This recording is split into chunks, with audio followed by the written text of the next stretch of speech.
আমি 15 নং বাগমুড়িয়া ওয়ার্ডের আওয়ামী স্বেচ্ছাসেবক লীগের প্রচার সম্পাদক।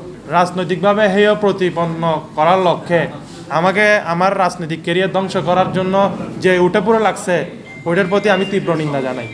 সেলুনে চুল কাটতে গিয়ে অসামাজিক কাজের অভিযোগে ফেঁসে গেছেন স্বেচ্ছাসেবক লীগ নেতা।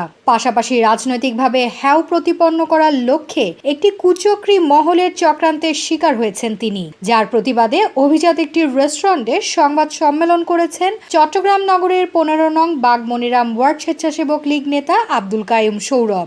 আমার বড় ভাই শুভ মল্লিকের মাধ্যমে জানতে পারি এখানে গোলপাহাড়ের ভিতরেই একটা সেলুন আছে। আমি ওনার সাথে যাই, আমার বন্ধু রবিন সহ আমার সাথে গিয়েছিল, কিন্তু ওইখানে আমাদেরকে বসাই, উনি বলছে চা খাইতে যাবে।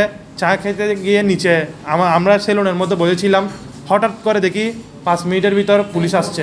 তো ভিতর থেকে কেবিন থেকে দেখতেছি বেশ কয়েকজন মেয়ে বের করছে, টোটাল আমরা প্রায় 18 জন, 9 জন মেয়ে ছিল আর আমরা ছেলে ছিলাম 11 জন, টোটাল মানে 20 জন, 18-20 জন ছিলাম।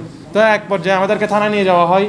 থানায় নিয়ে যাওয়ার পর আবার ঘটনাস্থল যখন আমাদের পিকআপে তুলতেছে, নিচে পিকআপের মধ্যে তুলতেছে, তখন আমরা সামনে দেখতেছি ওই যে বড় ভাই আমাদেরকে নিয়ে গেছে ওইখানে, ওই বড় ভাইটা নিচে দাঁড়ায় আছে, চা খাচ্ছে। ভুক্তভোগী এই নেতার দাবি, ঘটনাস্থল থেকে চকবাজার থানা পুলিশ 20 জনকে আটক করলেও একটি কুচক্রী মহল কৌশলে স্থানীয় একটি গণমাধ্যমে সংবাদ প্রচার করেন শুধুমাত্র তার নামে।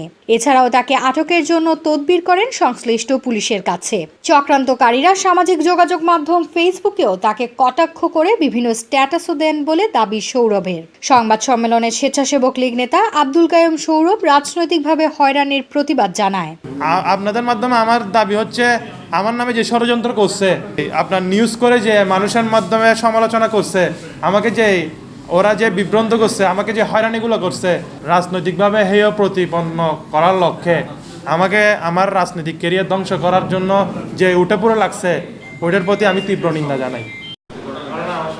News desk, news day 24।